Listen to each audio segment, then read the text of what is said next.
Namaskaram, Victoria, wonderful. I've just been a little while ago been watching all your magic points that you scored. Whoa, what a girl! Oh, thank you so much.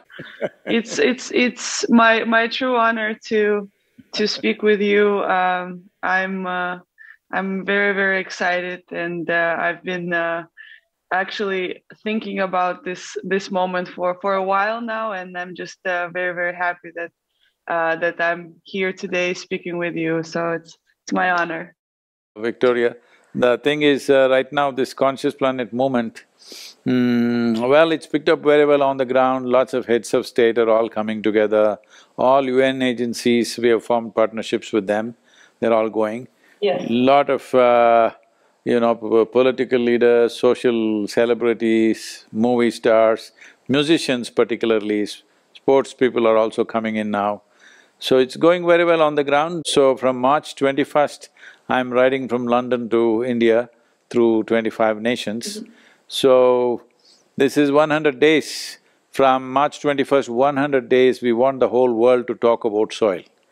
So, Yes. simple thing is, whatever tweets you do, whatever messages you do, just instead of saying I love you, you say save soil, because that's the only way we can express our love to future generations, really. Yes. Yeah. And one of the things I have been before anybody reached out to me, I've watched a lot of videos about this movement before, and I love the idea and the way you're describing that for future generation. You know, my generation, I don't think of myself as old, still only 32, but I have a son who is 5 years old, and I feel like to get him educated on those type of things is really important, and that's, you know, what his generation is, the one who is going to be part of future, and probably affected more than our generation. So I always I that's kind of my mission also as a parent, to make sure that I give him tools and understanding of the planet.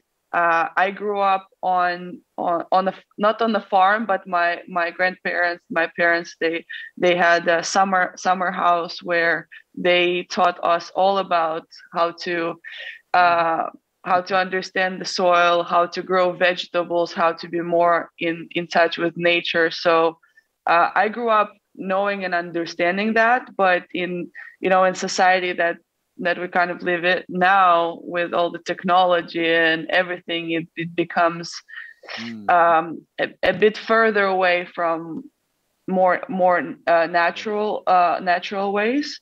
So something that I would love, also for my son to understand and be in touch with.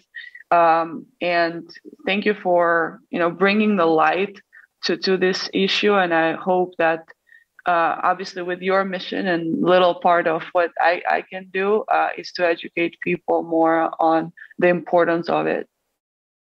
So, the important thing is, everybody who matters in the world, we do it in a coordinated way, that for these 100 days, we want the entire world to speak of soil. From March 21st, 100 days.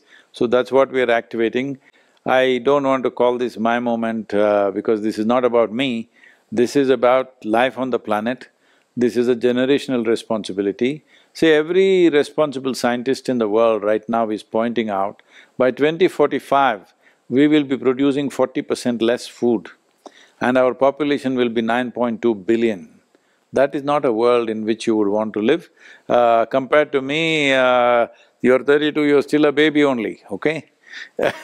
So, and you have a baby and a smaller baby, in 20 years' time, where I will be is a question mark, but all of you will be around on this planet, and it's very important. Because soil is not our property, it's a legacy that's come to us from previous generations.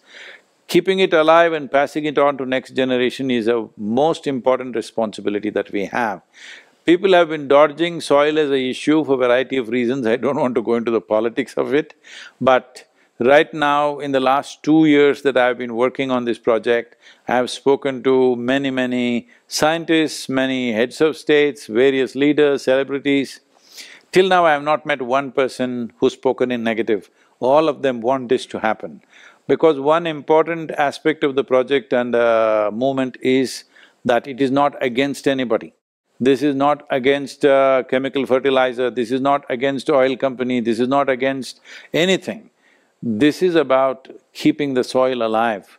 This is not about, what country you belong to, what race you are, what religion you are.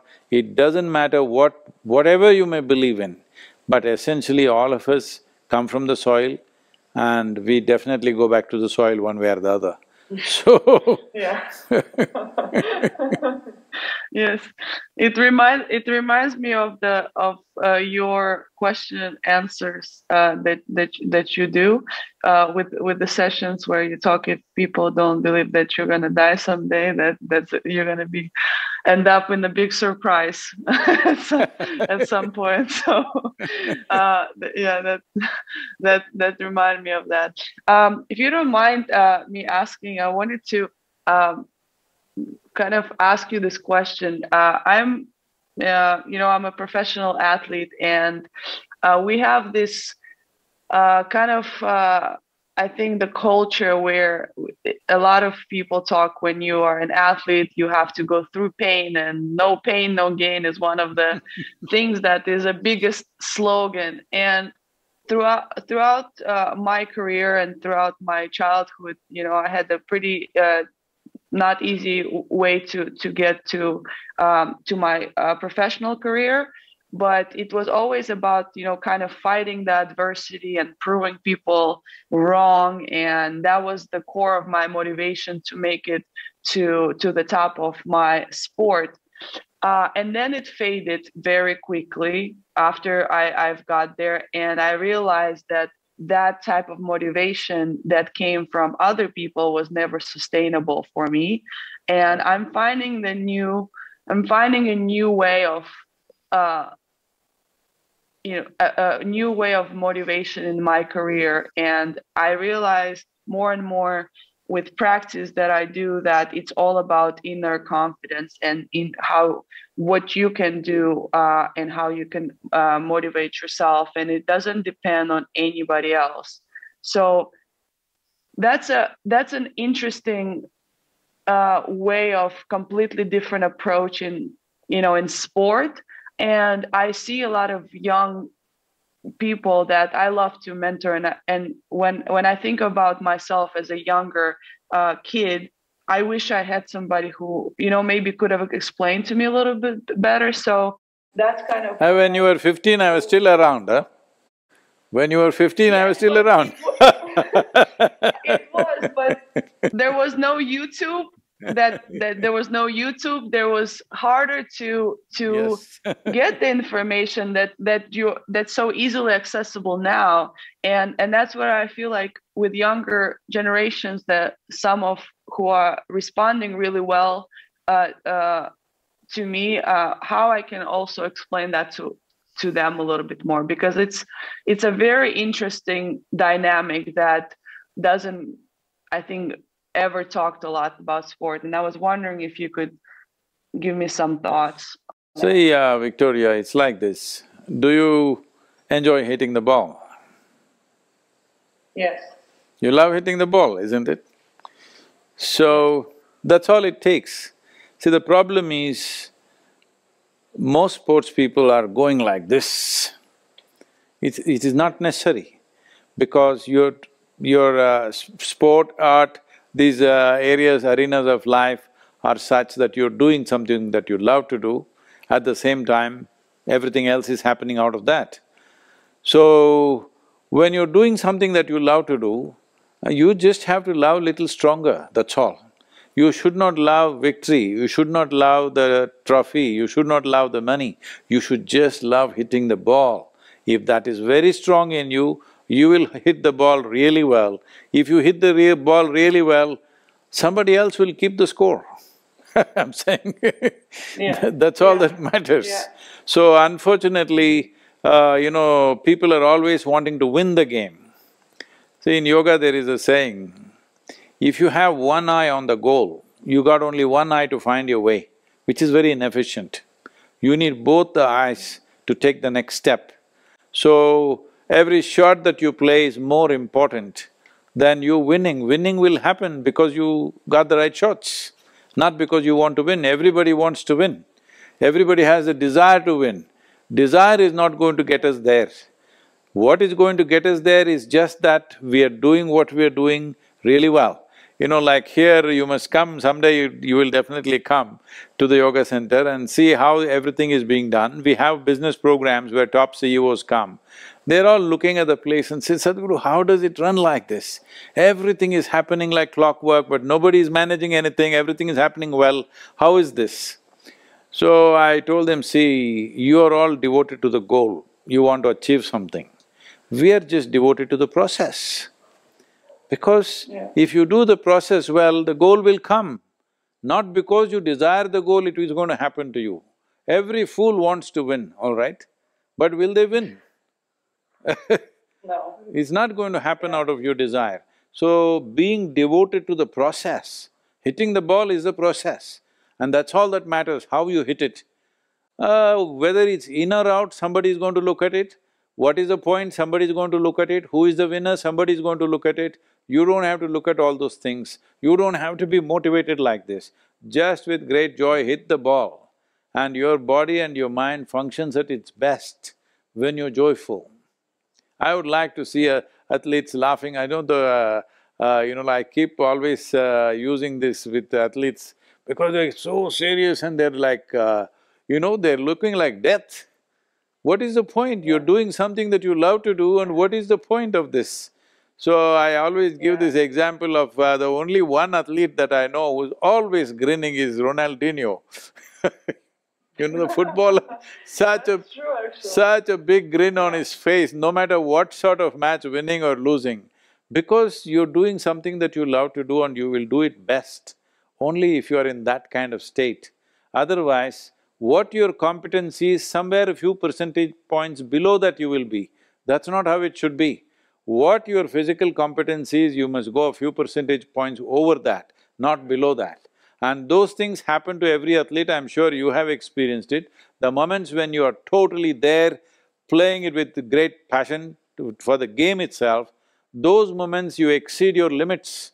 Other moments when you're tense about wanting to win, you come below your own competence. In our lives, if we do not do what we cannot do, there's no problem.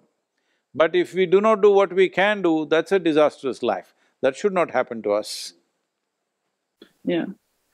Yes, that's a lot to… not a lot to think about, but I love how simple you always put things in, where like, okay, why didn't I think of that? Why didn't I think of that before? But it definitely is… I think it's very cultural. Well, the athletes need to look a certain way, and they have to not show any weaknesses, and as you said, being very like focused and well, focus I think is one thing, but looking like angry. If you're laughing, your opponent may not know what to do. Exactly, but the intimidation process, happens sometimes before the game, and it does work at certain moment when maybe you're not that aware of the game that is played with intimidation, but… No, I'm aware of all the mental games that people play, but I'm saying this is also a game. See, if you're just joyful… I meant not you. No, I mean to say, among the athletes I'm saying, well, especially in the boxing, I've been talking to some of the boxers like Mike Tyson and others. The whole thing is about intimidation. The previous night itself it'll start saying all kinds of things, all this. See, that is one way of doing it. Another way of doing it is, you go joyfully, even if they may not be willing, but you go and shake their hands and say nice things to them, and you play joyfully, you will see that will also kind of put them off the rails. But the important thing is not necessarily putting them off the rails. The most important thing is you never go off the rail, isn't it? Yes. Yeah, it's definitely about how it makes you feel. I've noticed that with the more, obviously, with my career, and for me to go through more of a spiritual process that I have started in June of 2020, is the what you do something is how it makes you feel, not about other people. And what other people do is also how you take it, and how you feel about it, instead of having the other people affecting how you feel. So there's definitely been a very eye-opening process for me, and I really enjoy the journey that I'm learning. I just wanted to mention I've done a Shambhavi Kriya in Yeah, they told me October. about it. Yeah, in October, and it was very interesting because I was doing it during my tournament, and I asked my our referee if they could put my matches later so I can do my program in the morning. and, and they did help me out, so I was able to do the completion of the hours, because when I signed up, I wasn't sure where I'm gonna be and what my schedule will look like, but I was really committed to finishing it. And it was such a interesting process, because in the beginning, when I started the meditation, and I always thought that I don't know how to do meditation, and it's very difficult, and I don't know how to do it. And then slowly I started to just accepting the moment and how it is, and it really is my medicine every day when I do my meditation. And I've noticed one day where I didn't do it, the difference, how I feel, and how much clearer I think, and it's really transforming. So I wanted to thank you It's all sharing yours. those moments. Victoria, you're 32, I feel you need a little bit of upgrade within yourself. If you give us 1 week a year, we will do something with you which will definitely heighten everything, because I'm not saying you're old, okay? You're 32, as I said, you're a baby. But I'm saying as an athlete, I see when you were 21, 22, 23, you've done fantastic. But because body is not the same at 22 what you are and 32 what you are. Now it becomes more based on your experience and skill rather than just your strength.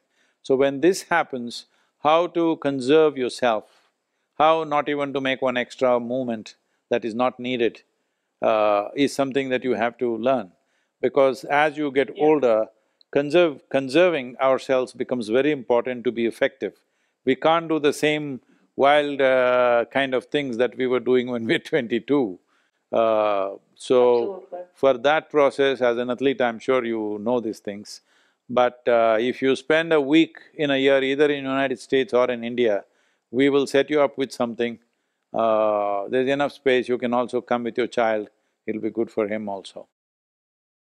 Yes, I actually because I do meditation every morning, and my son knows that please don't disturb mommy when if he wakes up, not to disturb me during my meditation.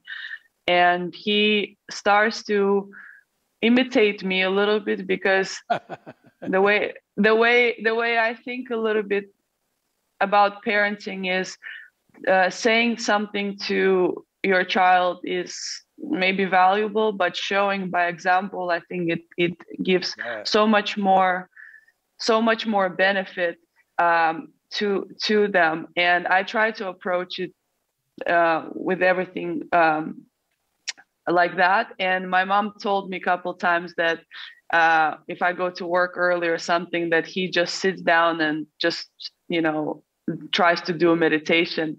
And yeah, and actually I have some pictures of when I was playing the match and he was watching my match. He's sitting in the meditation mode, because so Yeah. I would love to introduce him a little bit more to that, because I know how helpful it has been for me. And again, I wish I knew that, when I was a kid. But where I'm from, it's not very known. It's not really talked about. My parents never been introduced to any of that. They probably still don't understand what I'm actually doing with meditation, which is absolutely fine. But I would love to introduce my son a little bit more. And I watched the video where you speak about your daughter and how she was traveling with you everywhere you went, and she grew up with different surrounding, different people. And my son is a little bit in that way. He travels with me, and he spends a lot of time around adults and a lot around kids as well. And one of the very interesting points you mentioned is that we don't really teach our kids to be one way or the other way, is to help them give them the tools how they can flourish and develop their own personalities. And it is the approach that I feel the most connected with. But sometimes it's I lose myself with how do I need to kind of impose sometimes a little bit of rules and a bit of a structure, and compared to kind of giving freedom. And Victoria, Victoria, you still haven't seen anything. Once the boy becomes 9, 10, he'll give you the works.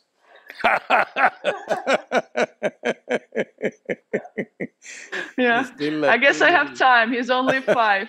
So I have time. Well, it's okay. Children are who they are. It's not that you shouldn't mold them at all, but you don't try to mold them to a point that they have to fit into the block that you have in your head. They don't have to fit into any block. The less blocked up they are, the better they are, because the idea is the next generation should be freer than us and more joyful than us, better than us, not less than us or not even like us. They don't have to be like us. So, you don't worry about the boy, he will grow up well.